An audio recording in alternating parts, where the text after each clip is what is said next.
Anyway, so yeah, welcome to the talk, and we're going to be talking about Liferay IDE 3.0. Usually when I come here, I usually try to show you guys what's coming in the next version of the IDE tooling. But today I want to also show some other tools that are coming that are going to be available for you to use in Liferay 7, specifically Gradle and B&D tools, and so hopefully we get a chance to demo some of that in the talk today. And really the tooling story for 7.0, a lot of it is just giving you developers the ability to use and leverage the existing industry standard tools, things like Maven and Gradle as it's becoming more and more popular. And then also some of the best of breed tools for OSGI, such as B&D and B&D tools. We'll also talk a little bit about specifically what tooling is available for IDE users, like Liferay IDE 3.0, also some of the new, oh, there we go. Very good. Thank you. Some of the new Eclipse plugins available for doing Gradle or developing OSGI bundles. Also, we're going to be looking at, for those developers that are trying to migrate their projects from 6.2 to 7.0. I'm sure everyone has done the migration process for Liferay before, and for Liferay 7, we're specifically going to develop we are developing some tooling to help ease this migration now, and we'll talk a little bit about what we've developed for that. We'll take a quick look at some of the different tools that have already been extracted from the Portal core. As you know, in the past, there's lots of good tooling that's inside of Liferay itself, but it was a little bit hard to get to. You either had to have the Plugins SDK structure, or you had to use a Maven plugin to be able to call into the portal, and that had a lot of version conflicts and had some challenges. So we're going to look at how we've improved that for 7.0. Also, if we have time, we'll take a look at some of the really good build technology that's available for OSGI. Specifically, that's B&D tools that you've seen referenced earlier in this morning's keynote. Now, Blades, some of you may have seen the Blade repository or heard it talked about in one of Ray Auger's tech talks or something like that. We're going to look at the Blade repository and also some tooling that we've built around that and kind of what is Blade, and you should be hearing more about that in the future.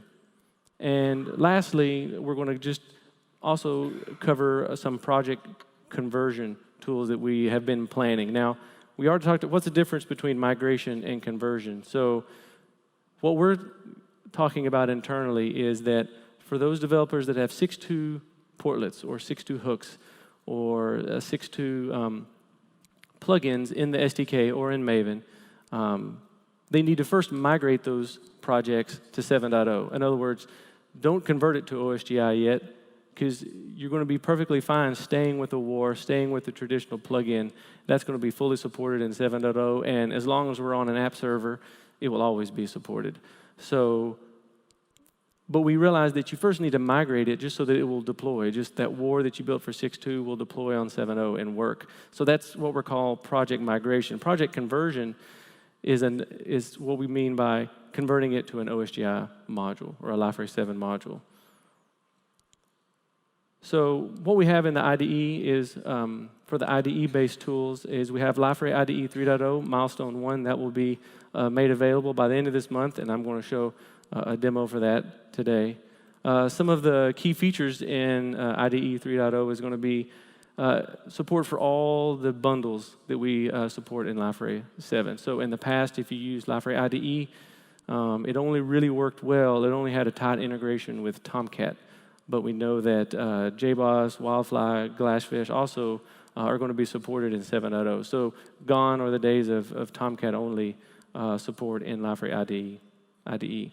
Another change for those of you that have used Liferay IDE 1 or version 2 is you know that if you had plugin SDK projects, in order to configure them fully so that you can drag and drop and publish them to the server, you also had to configure a runtime setting. And this made it really hard to configure your projects and also to share those projects with other developers on your team.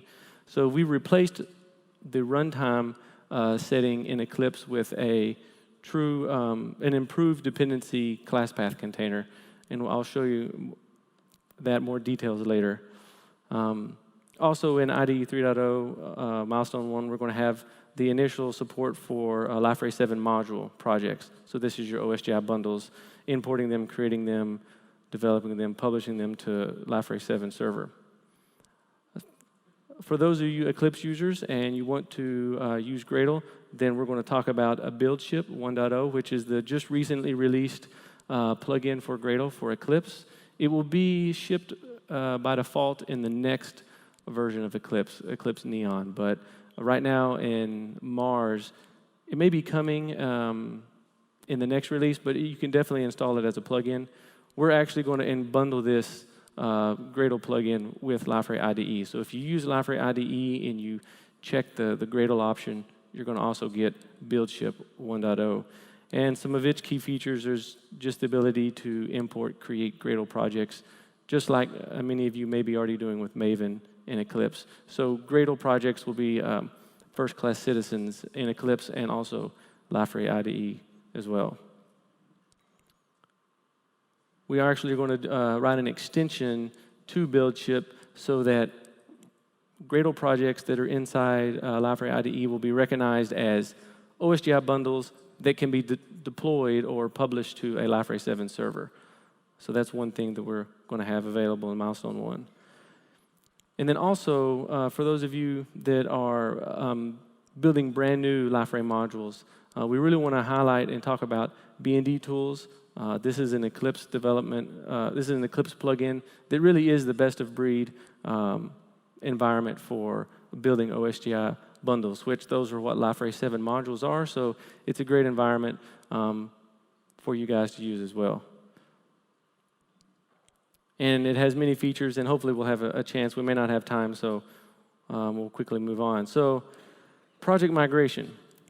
Now, originally my talk was going to concentrate more on Gradle, but then as I did a tech talk or a dev life, and as I've just been listening to the concerns of developers, we've realized that project migration is a huge concern. It's like, how much time am I going to have to spend migrating my 6.2 plugin, my 6.2 portlet to 7.0? And in the past, we've never written any specific tooling for the back-end developers, Java developers, portlet developers. There have been some front-end tools available, and I think there was a talk earlier of some migration tools for front-end, for themes and things like this, but we've never written a tool specifically for back-end developers to help them migrate from one version to another. That's not the case in Liferay 7. We're going to build one, and I'm going to show that in just a minute. Once again, this tool is not going to be helping you convert from a plugin to a module, so from a WAR to an OSGI jar. This is just going to be getting from a 6.2 WAR that's either built with Maven or with the Plugins SDK and helping you get that to where it'll run and deploy on 7.0. And then we'll talk about converting it if you need to. You may not need to. WARs may be just fine for you. So this migration tool is going to be available in two parts or two pieces. One is IDE integration, so and then another one, there's also a CLI counterpart. So what it simply does is it just analyzes your code, whatever your 6.2 project is, and it looks for known breaking changes, places we know that you're going to have a problem when you go to migrate that, and you're going to need to address that and fix it. And not only will it tell you where the problem is, but it'll give you some hints and guidelines and documentation embedded right in the IDE for how to fix it. And then also gives you the details of the changes, the Git commits, and the Jira tickets if you need to know even more detail. Many times you can fix it with just the code snippets that provided. And then in some cases, we automatically fix it if it's things that we can easily fix, like modifying parameters on methods or switching out import statements, easy things like that. Yeah, so autocorrect is available for many of those problems. Another thing we want to do with this is right now the tool, it has about 90 or so checks, migration problems it's looking for. Obviously, this is not enough, by a long shot. So what we hope to do is get the community and customers and partners involved in helping add migration checkers to this tool so that we can continually make it smarter, and then this tool will automatically update itself when you run it. So the first thing it'll do is when you go to run the tool, it will actually first check to see if there's any new updates to it and update itself. And then that way we can release IDE 3.0, and then we can continue to add migration problem checkers to it. And we continue to make it smarter and smarter. And so you can run this tool 1 week and then run it again the next week, and it might find even more migration problems for you that you might not have known about yet. So let's go ahead and take a look at that. How do I, okay. So here is a, don't see it. Let me mirror my display here.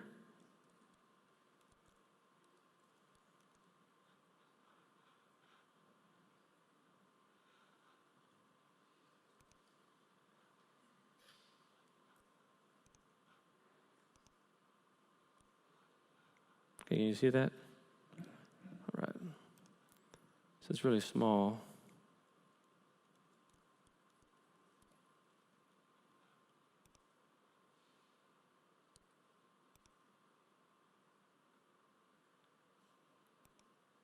Is this going to work? Okay, nice. Okay, so here is my Liferay IDE 3.0 milestone 1. And what I have here is I have a 6.2 portlet Plugins SDK imported and opened in the Package Explorer. Now, one thing I want to mention, remember I said earlier how we now have a new Plugins SDK dependencies container. And this dependencies container is built off of whatever settings you have in your Plugin SDK, specifically the build.properties. So for instance, if you go in here and you change the Tomcat location to some directory that doesn't exist, we actually mark an error, and we mention on here that your build.properties settings is invalid, because this is the file that we're using to build the dependency information in the Eclipse project. So we actually needed to validate it, so we put the marker on there for you saying, okay, this these settings are not correct. You need to take a look at this. So then when we go back and fix it, it goes away. And so that's how this portlet is getting its dependency container. So this is a lot better than the way it was in the past, where you had to have supply runtime information, and you couldn't easily share that with other people. Now it's all based on just the SDK that's in your workspace, just the parent SDK project. And actually, this is required now. You actually have to have the SDK open in your workspace, because that's how the tool knows which SDK all of your dependencies are coming from. So this is a 6.2 task portlet. This is actually a Liferay portlet. And so what we're going to do is let's imagine that we want to migrate this to 7.0. What changes do I need to make? This is working fine. If I deploy this war to Liferay 7, it's not going to work. So what changes would I need to make? So first thing we're going to do is just go to the project menu and actually just start the migration tool. And what this is going to do is going to scan all the source code, the JSP files, the Java files, property files, XML files, and it's going to look for places that we know it's going to break when you go to 7.0, and we're going to help you fix those ahead of time. So what it does is it opens up a plugin migration view, and it says, okay, right away, it says, okay, we've got a problem. We found one problem on the project, and that is this project's not in a 7.0 SDK. You simply can't migrate this until you've got the project hosted in a 7.0 SDK. So how do you fix that? Well, we have a new mechanism for that. So let's say I need to create a new 7.0 SDK. I need to configure a new workspace. In the past, you might have just configured the 7.0 SDK right in this workspace and then had both projects there side by side. That's not what we're recommending now. We actually have a wizard here, so you can say, instead of switch workspace, which people have used, we actually have a new action here called launch a Liferay 7 workspace.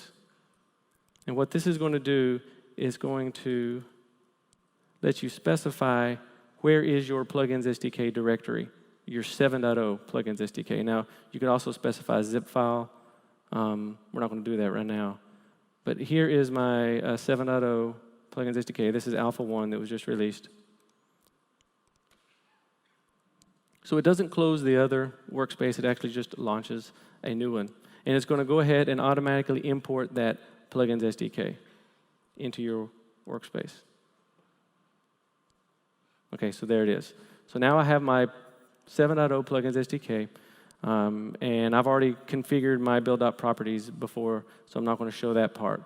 But you notice that there is, actually, there's a task portlet, but I'm going to go ahead and delete that. So what I would do is simply copy the task portlet over, and then I'm going to import this so we can see what we're working with. So I want to import portlets or projects from this Plugins SDK. Okay, there's the task portlet. So let's go ahead and import that.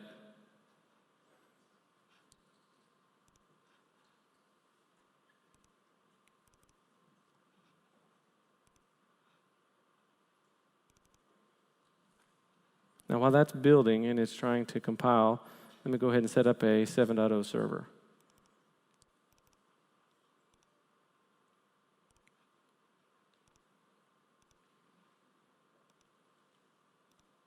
Okay, so the project is built, but we see we have 262 problems. So we need a little help. Okay, so we'll run the migration tool again. So we know we can get past the first problem. We know we're in a 7.0 SDK, so let's see what else it finds.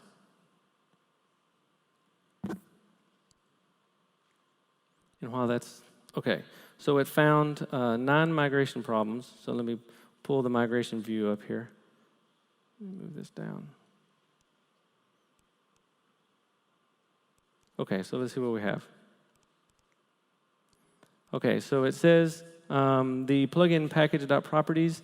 What's the problem with this one? Oh, okay, it's saying that this is not going to work. If you try to deploy this to Liferay 7, obviously this is going to fail because this needs to be 7.0. Well, so we could fix it manually, but actually this is such a simple thing. We can just say, correct that automatically. So it fixed that part. Okay, so that part's done. And you can see this view is kind of trying to help you think of it as like a task list, things that I need to do to get my project migrated. So this one's resolved. So now let's look at service XML.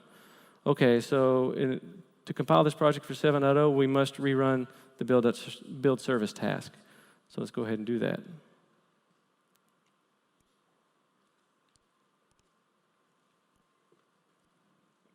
So that should fix all of the compile errors in the service folder, because that was the old 6.2 code. Now we reran it. Now it works for 7.0. Okay, so that problem's finished. So now I can check the resolved or say it's done. Okay, and then I can those parts are done. Now let's take a look at what's in here. Okay, so it says that this file, task entry asset renderer, has 2 problems. And we can see here, let me make this a little bit bigger. We can see here that it's on line 66 and 127. And then here in the lower right-hand corner, we see the documentation that we need to actually fix this.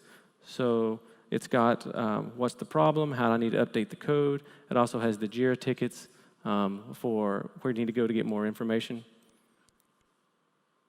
So let's go ahead and fix these. So we'll double-click that. Okay, so this is highlighted here saying that there is a change. And I know, because I've done this demo, so I know it needs portlet request and portlet response. Now, in the future, we'll make this so that that can be done automatically, because that's pretty simple. But for right now, so we'll mark that one as done. I don't need to import that. Okay, so that part's fixed. We still have this one. What's the problem here? Okay, so there's this render thing. Actually, if you read, I'm going to just skip ahead. The documentation tells you that you need to change the base class. This needs to be like this.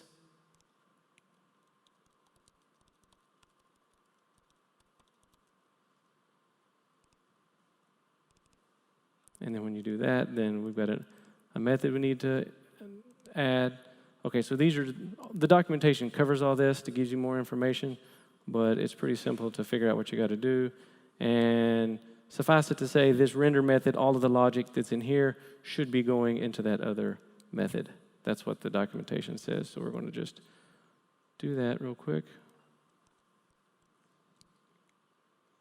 And that's actually, I don't have my Java doc added, so Eclipse picked bad variable names there. Okay, so that part's fixed. And then we can simply delete this. We no longer need to override that. Okay, so that part's done. And then for this one, let's go a little faster here. This says that, okay, there's a bad import. Correct that automatically. I can just let you do that. Okay, so it fixed the import. And here's the copy request parameters. You read it and you realize, oh, I don't care. Ignore, that's done. I don't care about that one.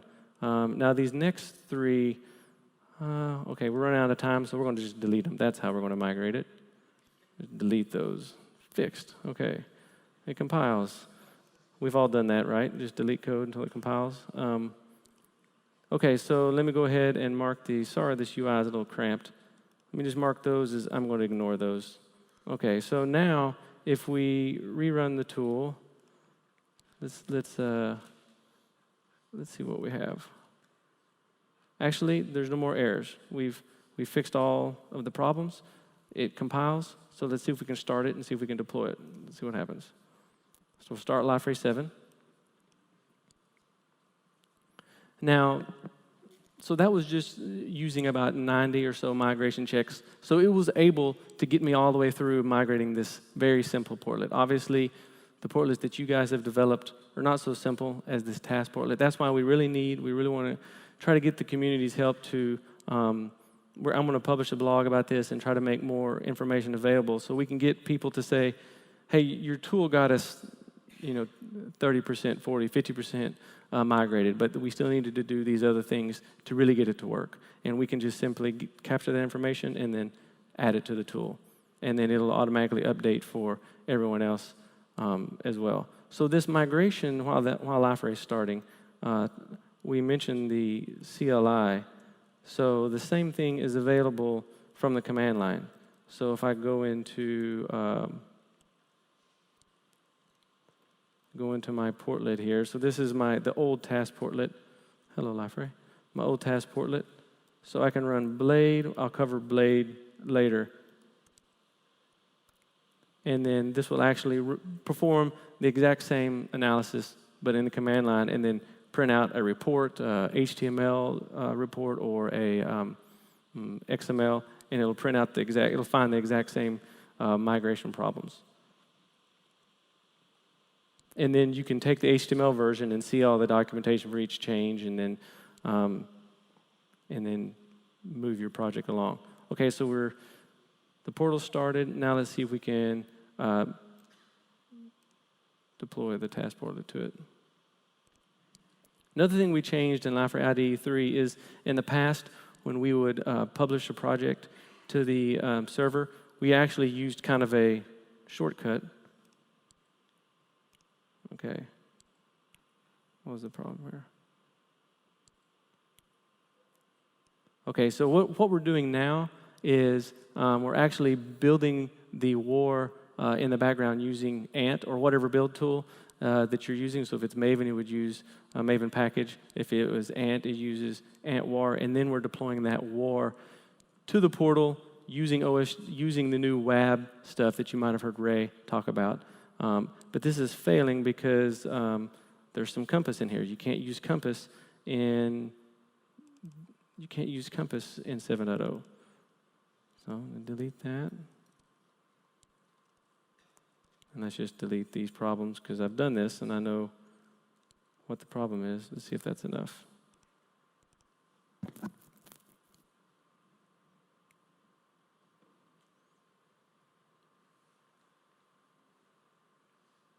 Okay, more CSS compilation errors. I won't go through those. Yeah, it looks like it's doing more, because I actually want to get a chance to show you some of the Gradle stuff that's coming as well. So suffice to say, we get the compass or get the CSS stuff fixed up, and then it will deploy.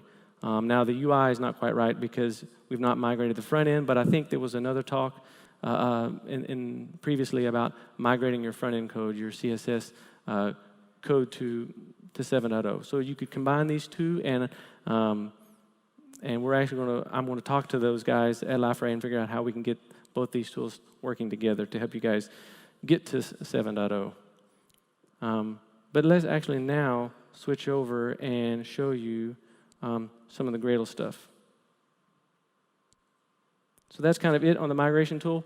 After the talk, if anyone has been doing some migration or has tried that out, I would love to hear what you found already, what you know is going to be required to migrate to 7.0, and we can try to add that to the tool. I want to show you build ship just a little bit, and specifically with the Blade repository. So let's see. So what I've been talking about is mainly moving your SDK or your WAR-style plugins over to 7.0. But then if you are building new applications, you want to use Liferay 7 modules. Let me really quickly, in the time I have left, show you some of the tools that you can use. If you're going to use Gradle, there is a really good Gradle plugin written by the guys from B&D themselves, and it has a nice DSL for that, and then it also can use the external B&D file. There's also the B&D Maven plugin. There's also Maven bundle plugin. So these, if you've built any Liferay 7 modules, you may already be familiar with these. There's also B&D tools, which I hoped we'd have had time to show today, but if you want to see this environment, come grab me later. I can show you. I think it's really, really neat because it's an Eclipse plugin right now. There's an IntelliJ plugin coming for it as well. But what's great about B&D tools is that it provides a JRebel-like environment. In other words, you just make a single save to your Java file, and then the bundle is re-injected into Liferay, restarted, and the code just works. But why it's better than JRebel is because it's truly dynamic, whereas JRebel is using some class loader trickery, which doesn't really exist in the real system. B&D tools uses the OSGI specification itself. In other words, it follows the life cycle of OSGI bundle, stopping, shutting down, starting back up, or updating in place. And so this makes your code much more resilient. And I was hoping to show the remote launcher for 7.0, but ran out of time. But I do think this migration tool it's something we've never tried before, and I would love to hear feedback on what you guys, how that tool could be improved, and how you think that it could we could make it better together. So send me your ideas, send me pull requests. I'll publish more information about it in a blog coming up soon, and then also more about Blade and the Blade repository, which is basically just a big repository of sample OSGI modules, sample uses of integrating with Liferay, extending Liferay integration points. There are a lot of existing examples out there. We want to add a lot more. We would love the community's help in adding more. And we have all the examples split up by the build technology. So there's some Gradle ones, Maven ones, and B&D tools as well. And I didn't get to cover the command line Blade tool that we've been building as we've been building this repository, but I'll cover that online, maybe do another tech talk on it. So I think any questions? Sorry we kind of rushed there at the end. So yeah, any questions, go ahead. If not, you can see me afterwards. Yeah, hello. Would like to know if the integration, I'd like to know if the integration of this migration tool is planned for other IDEs, like IntelliJ, for example. No plans right now. We do have the CLI component, so that's one reason why we built it in the two parts. So a lot of the smarts, a lot of the actual analyzation and auto-correction and all of that is done in a pure library. So it could be integrated with other tools. The UI workflow and marking them is done, and okay, this is what I got left to do. That's only planned for Eclipse right now. But I mean, that could always change. Right now, it's the CLI that could be used, any IDE, and then for Eclipse, we have that specialized UI. Mm-hmm. And one thing I didn't, at the very end, I was talking about conversion. We also were planning a conversion tool, and the idea here is that once you've migrated to 7.0 and it's actually working, now I would like to convert this to, because maybe I need to split it up, maybe I need to make it a true benefit for some of the modularity in 7.0. Specifically, service builder portlets is where it would be the most useful. If anybody has tried to have two service builder portlets share an API or talk to each other, one call, another one service, you know what that process is kind of fraught with trouble. And so that's one case where you could really use the conversion tool. So another tool we're planning, in addition to the migration tool, is one that will actually help you convert your war-style plugins to Liferay 7 modules or OSGI jars. And so obviously a conversion tool is not going to be perfect, and it's not going to work in every case, but in many cases, like MVC-based portlets or service builder type plugins, we should be able to get it pretty close. And then if you've been following along what's going on in the Portal core, we've learned a lot about how these service builder apps should be structured as far as an API bundle, a service bundle, a web, and a test. And so some of those best practices we would just codify in this conversion tool, and then when you run it, it would help you convert your plugin to a module, or to several modules, as it were. Okay, let's hear it for Sir Greg. That was magnificent.